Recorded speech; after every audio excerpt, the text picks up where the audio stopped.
Hey guys, Sam here at NA Studios. Today I want to take a look at comparing the trusty Shure SM7B with the brand new SE Electronics DynaCaster. Now these two are relatively similar microphones in appearance, but the features that they have are quite different. I've used this microphone on a vocal session recently and I've got to say it did particularly well. It did well in all the same areas that you'd expect the SM7B to do well, but it comes in at a much lower price point. The SM7B is around £100 more expensive than the DynaCaster, and I want to compare the two, take a listen to them and take a look at the features, see what the differences are. So let's check it out. Let's take a listen to some samples of the SM7B in all its configurations and then the DynaCaster, and then let's discuss them. This is the Shure SM7B, about 3 inches away from the mouth, and this is completely flat with no roll off and no mid presence peak. This is the Shure SM7B, about 3 inches away from the mouth, and this is with the presence peak engaged. This is the Shure SM7B, about 3 inches away from the mouth. This is with the low cut engaged, but the mid frequency is flat. This is the Shure SM7B, around 3 inches away from the mouth, with the low cut engaged and also the presence peak engaged. This is the SE Electronics DynaCaster, around 3 inches from the mouth, completely flat, with no high or low cut or boost. This is the SE Electronics DynaCaster microphone, around 3 inches from the mouth, with a high boost engaged at setting 1. This is the SE Electronics DynaCaster microphone, around 3 inches from the mouth, with high boost 2 engaged. This is the SE Electronics DynaCaster microphone, around 3 inches from the mouth, with the low cut engaged and the high end flat. This is the SE Electronics DynaCaster microphone, around 3 inches from the mouth, with the low cut engaged and high boost 1 engaged. This is the SE Electronics DynaCaster microphone, around 3 inches from the mouth, with the low cut engaged and high boost 2 engaged. This is the SE Electronics DynaCaster microphone, around 3 inches from the mouth, with the low boost engaged and high boost 1 engaged. This is the SE Electronics DynaCaster microphone, around 3 inches from the mouth, with the low boost engaged and high boost 2 engaged. Lots to discuss there then. You'll notice I've switched over to the DynaCaster now. I like it on my voice. This is just completely flat. I've not got any boost, any cut or anything on there. The SM7B, first of all then, the presence peak and the low cut. The presence peak, to me, especially on my voice, doesn't really do a lot. I don't find that it actually cuts through much. It doesn't do a massive amount for me. It thins out, certainly, when it's got the low cut engaged, but to my ear, it doesn't actually do a massive amount. Let's just hear it flat and then versus the presence peak version. This is the Shure SM7B, about 3 inches away from the mouth, and this is completely flat, with no roll-off and no mid-presence peak.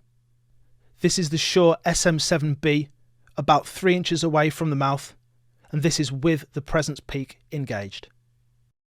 I'm not saying there's no difference. There is a slight difference there, but to me it doesn't really help my voice do what it's kind of designed to do.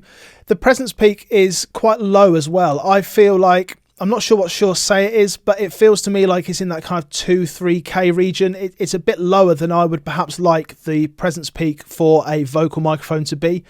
Whereas the DynaCaster has got this high end, which I kind of feel is really useful.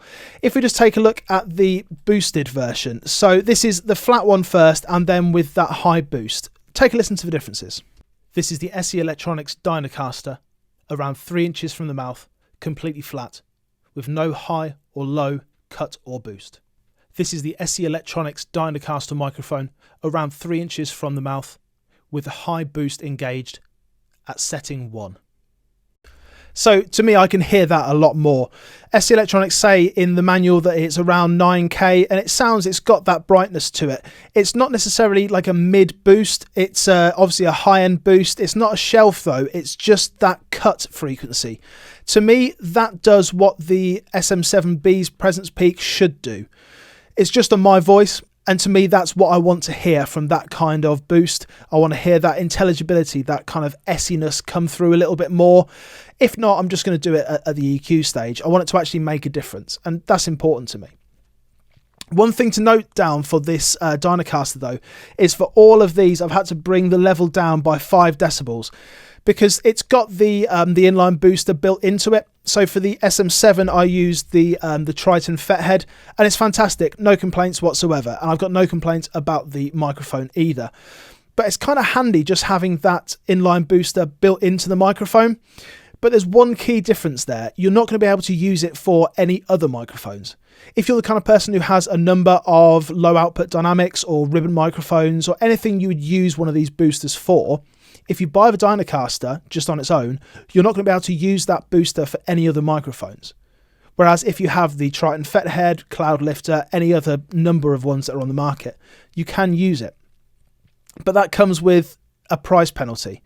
Now the SE microphone is around £200 to £250. The Shure SM7B with the lifter, with the inline booster, is going to get towards the kind of £400 mark, which is a big difference. If you're talking about just the microphone to get it up to that level that you want it to be, so it's kind of, in inverted commas, a usable microphone, then you're spending a lot more money. And I don't actually feel like the SM7, the sound of it, is that much better than the SE mic. Now, I know everyone loves it, and I love it. I use it every single day. But I kind of feel like the SE microphone ticks a few more boxes, especially with the EQ boosts. Let's take a listen to it with the low boost and then with the high boost as well, because I think this is a great addition to the microphone. So this one here is just high boost number 1. So it's just a small boost at 9K and with the low boost as well. This is the SE Electronics DynaCaster microphone around 3 inches from the mouth with the low boost engaged and high boost 1 engaged. To me, that adds a fair amount of body to the microphone, and that's what I want. I think if you're EQing the microphone at the microphone, you're doing it for a reason. You're doing it because you don't want to do it later on. If you're actually just going to EQ that microphone afterwards, then what was the point in using the filter? What was the point in actually boosting it if you're just going to bring up an EQ anyway and you could quite easily boost it there? It's not that it's a particularly fantastic sounding analog valve EQ or anything. It's just a utility. So to me, if I'm going to add that EQ or add that roll off or whatever it is, it's because I don't want to then reach for an EQ. To me, the SM7, particularly on my voice, doesn't achieve that. But the SE DynaCaster, it actually does.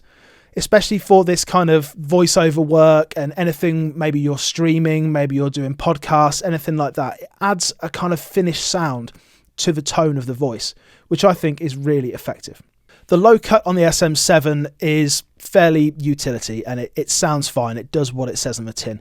And the SE microphone it's exactly the same. To me, it sounds like it's in the same kind of area. And to me, those are pretty similar. They don't sound too different to me. Let's just take a listen just to hear. This is the Shure SM7B, about 3 inches away from the mouth.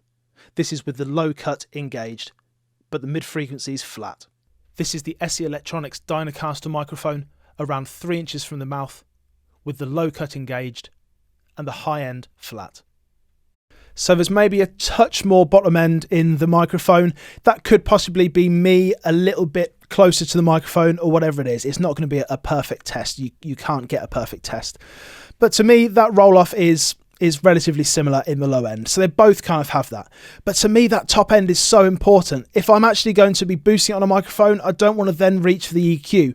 And this is where the EQ boost number 2 really comes into play, because this does brighten up the microphone quite a lot. Let's take a listen to the DynaCaster with the low end boosted and then high boost number 2 engaged. So this is the same kind of frequency around that 9K area, but just a bit more of it.